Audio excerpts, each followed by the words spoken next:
एक साइड तो खाना लेने वालों की बहुत ज़्यादा वो हो रही है, परेशान हाल लोग घूम रहे हैं। एक जगह ये होता है कि खाना बहुत बिक रहा है। हमने सोचा कि क्यों ना दोनों को मिला के कुछ ऐसा कर लिया जाए कि खाना का उन लोगों से अब हम कलेक्ट कर लें और एक जगह हम उससे बांटने लगें।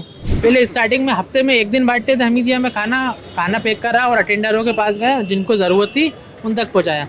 दिन भी यही बोलता है कि साहब आपका पड़ोसी भूखा न सो, इसकी जिम्मेदारी आपके ऊपर है। तो खाना लेकर जाते हैं, जब शाम को आप सोते होंगे जाकर के, तब खुशी का अनुभव होता है कि हम कुछ अच्छा काम करके आए।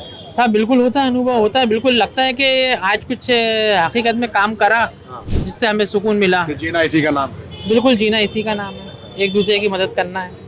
और सबसे अपील भी यही है कि हर इंसान अपनी जगह ये चीज़ खोले और अपनी जगह चलाए ये कि खुद के लिए जिए तो क्या जिए, जिए तो वो जमाने के लिए। इसी के तहत ये रोटी बैंक की स्थापना हुई है।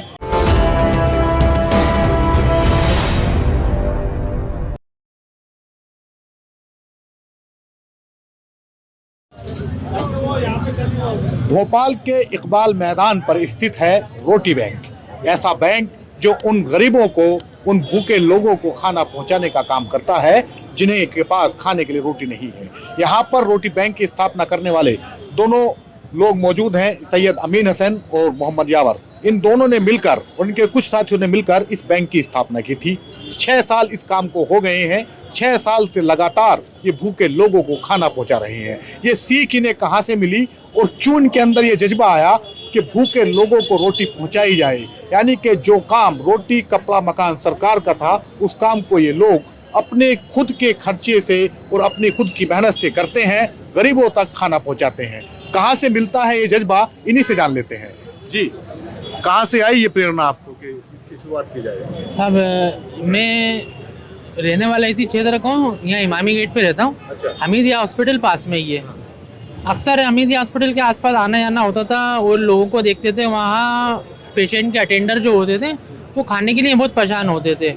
और आसपास जो होटलें वगैरह होती हैं तो उनमें देखते हैं कि खाना बहुत बिक रहा होता है, कि इंसान ने प्लेट में छोड़ गया, डिश में छोड़ गया, खाना बहुत बिक रहा है। एक साइड तो खाना लेने वालों की बहुत ज़्यादा वो हो रही है, परेशान हाल लोग घूम रहे हैं। एक जगह ये होता है कि खाना बहुत बिक रहा है। हमने सोचा कि क्यों ना दोनों को मिला के कुछ ऐसा कर लिया जाए कि खाना का उन लोगों से अब हम कलेक्ट कर लें और एक जगह हम उससे बांटने लगें। तो स्टार्टिंग में हमने पहले मतलब 2017 से तो यहाँ चालू करा, उससे पहले 2012 से कर रहे हैं ये काम। 2012 से हमने हमीदिया में काम वो है ना खाना बांटना शुरू करा था। पहले स्टार्टिंग में हफ्ते में एक दिन बांटते थे हमीदिया में, खाना पैक करा और अटेंडरों के पास गए, जिनको ज़रूरत थी उन तक पहुँचाया। फिर 5-1 साल ये काम चलता रहा। उसके बाद हमीदिया में कुछ परेशानियाँ होना शुरू हुई, जिस चक्कर में हमीदिया में परमिशन नहीं मिली हमें कि अब बाहर के लोगों का खाना अंदर अलाउ नहीं होगा, ये रूल्स बना। फिर उसके बाद काम का एक वो था कि काम तो करना है, आप किसी न किसी को खाना तो पहुँचाना है।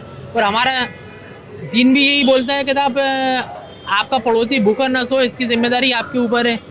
तो दीन हमारी सबसे बड़ी वो होती है कि हमें उस पर फॉलो करना है। तो इस चक्कर में हमने ढूंढा कोई स्पॉट मिले हमें, हमने इमामी गेट का एरिया से, ये हमारे नज़दीक पड़ा और ये भोपाल का मेन सेंटर कहलाता है। तो हमने यहाँ फिर 2017 में लाके यहाँ हमने शुरू करा कि यहाँ हम एक जगह पे अपना एक काउंटर बनाएं, जिससे कि एक जगह मौजूद हो।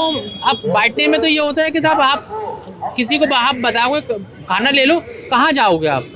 तो यहाँ ऐसा हुआ कि एक स्पॉट बना लिया हमने फिक्स कि यहाँ लोग जिसे भी ज़रूरत होगी वो आएगा, अपनी मर्जी से वो दे जाए खाना। रोजाना कितने लोग यहाँ पे आ जाते होंगे खाना लेने? रोज़ाना तकरीबन 40 से 50 लोग खाना ले जाते हैं। 6 साल से ये जारी है। जी। अच्छा, कभी ऐसा हुआ कि आपके पास में खाना कम है, आदमी ज़्यादा आ गए? होता है ऐसा, कई बार हो जाता है। फिर कैसे करते हो? फिर मजबूरन मना करना पड़ता है, क्योंकि हम लोगों पे ही डिपेंड हैं। लोग खाना ला के देंगे तो हम बांटेंगे, हम खुद खाना पकवाते नहीं हैं। इसलिए अब कभी ऐसा होता है खाना नहीं है तो लोगों को मना करना पड़ता है। अच्छा, और जब कभी ज़्यादा खाना आ जाता है? कभी ज़्यादा खाना आ जाता है तो वो बचता है, और बाई चांस अगर वो बचता है तो फिर वो हमने कुछ ऐसे एरिया बनाए हैं जहाँ पर हमारा बंदा जाकर घरों पे बांट के आता है। किस टाइम यहाँ पे आप ये खोलते हैं इसको? ये रोज़ाना शाम को 6 बजे से लेकर 10 बजे तक। 10 बजे तक? जी। अच्छा, तो लोग यहाँ पे कैसे मदद करते हैं आप? लोगों से हम ये कहते हैं कि आप हमें खाना ला के दीजिए। सबसे पहली हमारी डिमांड होती है खाने की।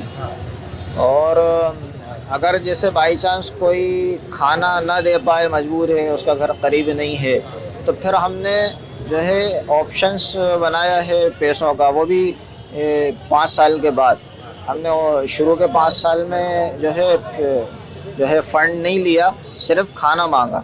लेकिन उसके बाद लॉकडाउन के बाद कोई ऐसे हालात बने कि साथियों में आपस में मशवरा हुआ कि जो अगर फ़ंड देना चाहे तो ये आपने लिखा हुआ है, जैसे खाना सिर्फ ताज़ा होना चाहिए, खाने को हाइजीन यानी साफ़ सफाई और पैकिंग का खास ख्याल रखा जाना चाहिए, खाना वेज और नॉन वेज अलग अलग बता कर दिया जाए, हर व्यक्ति का खाना अलग अलग पैक किया जाए, जो व्यक्ति खाना देगा उससे नाम, पता, फ़ोन नंबर लिया जाएगा, खाने का कच्चा सामान नहीं लिया जाएगा। किसी व्यक्ति को ज़्यादा लोगों को खाना देने हैं तो उसे पहले बताना होगा। खाना सिर्फ काउंटर से ही बांटा जाएगा, सूद ब्याज के पैसे का खाना नहीं लिया जाएगा। अच्छा, ये जो सूद ब्याज का इसमें जिक्र है, तो ये क्यों मतलब डाला गया इस तरह से? साहब, ये धर्म कोई सा भी हो, हर जगह ब्याज को, सूद को बुरा माना गया है। हम माने या ना माने, लेकिन हर जगह बुरा माना गया है। इसलिए हमने तो एक थोड़ी सी वो रखी है कि आप नेक काम कर रहा हो तो अपने साफ पैसे से करो, जिससे आपको एक्चुअल में सवाब मिल सके या आपको पुण्य उसका मिल सके। इसलिए हमने ये शुरू करा है। अच्छा, तो यहाँ प्रशासन से भी सहयोग मिला आपको? प्रशासन से कुछ ऐसा खास सहयोग नहीं मिला। बस कोरोना के टाइम में लॉकडाउन हो गया था, तब क्या स्थिति थी यहाँ पे? स्टार्टिंग में कुछ टाइम तो हमें परमिशन मिल गई खुलने की, लेकिन जब कोरोना थोड़ा सा विकराल रूप लेने लगा तो फिर उसके बाद बंद करवा दिया गया। अच्छा, हाँ, बाकी कोई ऐसा कभी जैसे ये गुमटी रखी है तो यहाँ कभी नगर निगम वाले या कोई ऐसा कोई परेशान करने नहीं आया। इस तरीके से सपोर्ट में कोई परेशान करने नहीं आया। कभी किसी ने कुछ कहा नहीं कि आप क्यों खेल के बैठे हो, ऐसी कोई परेशानी नहीं आई है। अच्छा, यहाँ पे जैसे लोग आते हैं तो ऐसे भी लोग हैं जो रिपीट भी आते हैं, मतलब कि जो आज आए हैं कल को फिर आएंगे? लेने वाले हाँ, बिल्कुल आते हैं। लोगों के मतलब कंटिन्यू बने हुए हैं लोग कि जो एक दिन लेके आ रहा है। अब जो रोडों पे सोते हैं ना, वो तो अक्सर अमूमन बने हुए हैं फिक्स वाले। कुछ घरों वाले भी हैं तो वो जब नहीं होता तो आ जाते हैं, तो जब होता है उनके पास तो नहीं आते। अच्छा, ये बड़ा रिस्की काम है। बाई चांस अगर फूड पॉइजनिंग हो जाए तो आप पे मतलब गाज गिर सकती है, आप पे जिम्मेदारी आ सकती है। खाना खाने की वजह से किसी को कुछ हो जाए, बड़ा मतलब बहुत गंभीर वो संजीदगी का काम है, ये बहुत रिस्की है। तो ये चुनौती है सामने, कभी इसका ख्याल नहीं आया? साहब, इसका ख्याल तो आया। उन लोगों से हम जब खाना लेते हैं तो जो हमने पॉइंट लिखे भी, आपने अभी पढ़े भी, कि खाना साफ़ और ताज़ा होना चाहिए, उसकी वजह वही। और हम यहाँ खाना एक बार चेक कर लेते हैं देख के कि साहब ये खाना फ्रेश है, वो है। और लोगों से अपील भी करते हैं कि साहब खाना साफ़ सुथरा दें। अब हम इसमें इसको बना नहीं रहे हैं, हम सिर्फ ले रहे हैं, तो एक ये रिस्क तो है। लेकिन अब कोई पुण्य का काम कर रहे हैं, अगर कोई रिस्क है, उसका कोई ऑप्शन मिलता नहीं है, तो बस ऊपर वाले की उससे चल रहे हैं कि वो करेगा मदद हमारी बस। अच्छा, ये कब तक जारी रखेंगे इसको, बैंक को? तब अगर सब किसी दिन ऐसा भी हुआ है आपके साथ में कि खाना बहुत आ गया हो और कोई भी लेने ना आया हो? ऐसा तो नहीं हुआ। ऐसा नहीं? ऐसा नहीं हुआ। अच्छा, मतलब रोजाना आते ही हैं लोग? जी, रोजाना खाना लेने आते हैं। तो ये जो शादियों में खाना बच जाता है, क्या वो खाना भी यहाँ पे आता है? वो भी आता है, और लोगों से हम कहते हैं कि शादियों का बचे हुए खाना भी यहाँ ला के, खाना फेंके नहीं यहाँ ला के। ये जज्बा कहाँ से आता है? ये जज्बा लोगों को देख के आता है। हम लोग भूखे हैं, परेशान हैं, और अपन कैसे मदद कर सकते हैं। आपने बहुत सारी हदीसें यहाँ पे लिखी हुई हैं। अच्छा, एक बात पूछता हूँ मैं, क्या हिंदू भी आते हैं यहाँ खाना लेने? यहाँ पे 90% हिंदू खाना लेने आते हैं। 90% हिंदू खाना लेने आते हैं। अच्छा, जी, तो वो हदीस भी पढ़ते होंगे? वो अगर उन्हें हिंदी पढ़ना आती होगी पढ़ते हैं। अच्छा, देने वालों में दोनों हैं। अच्छा, देने वालों में भी दोनों हैं, हिंदू मुस्लिम है, धर्म का कोई ताल्लुक नहीं है। जब हमने खोला था 2 मार्च को खोला था इसे, तो पहला पैकेट जो लेके आया था ना, वो गैर ही लेके आया था, मतलब हिंदू ही लेके आया था। उसमें कोई वो नहीं है कि मतलब हम यहाँ उस लेने वाले से कभी नहीं पूछते कि भाई आप कौन से धर्म के हो, क्या नाम है, मतलब नाम से आइडेंटिफाई हो जाता है कि कौन से धर्म का। लेने वाले से हम उसका नाम भी नहीं पूछते कभी, कि हमें कोई मतलब नहीं, आपको ज़रूरत है आप खाना ले जाओ बस। देने वाला आता है तो उसका रिकॉर्ड रखते हैं कि भाई कभी खाना ख़राब आता है, कुछ आता है, तो कम से कम हम उसको टोक तो सकें, हम उससे बोल तो सकें कि भाई आपको खाने में ये परेशानी थी। इसलिए सिर्फ खाना लेने वालों की एंट्री करते हैं, देने वालों का कोई रिकॉर्ड नहीं।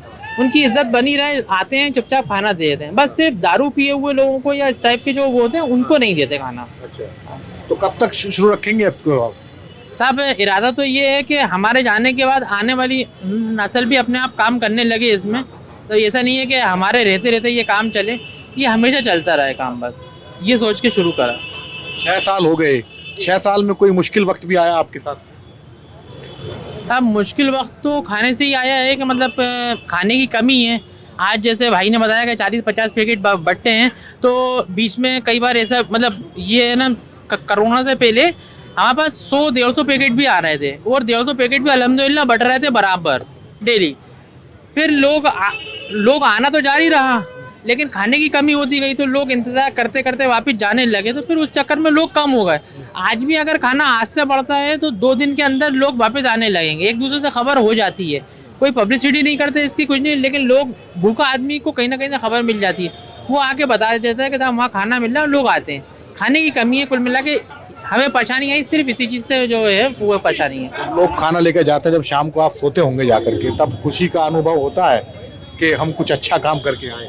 साहब बिल्कुल होता है, अनुभव होता है, बिल्कुल लगता है कि आज कुछ हकीकत में काम करा जिससे हमें सुकून मिला। कि जीना इसी का नाम है। बिल्कुल जीना इसी का नाम है, एक दूसरे की मदद करना है। और सबसे अपील भी यही है कि हर इंसान अपनी जगह ये चीज़ खोले और अपनी जगह चलाए।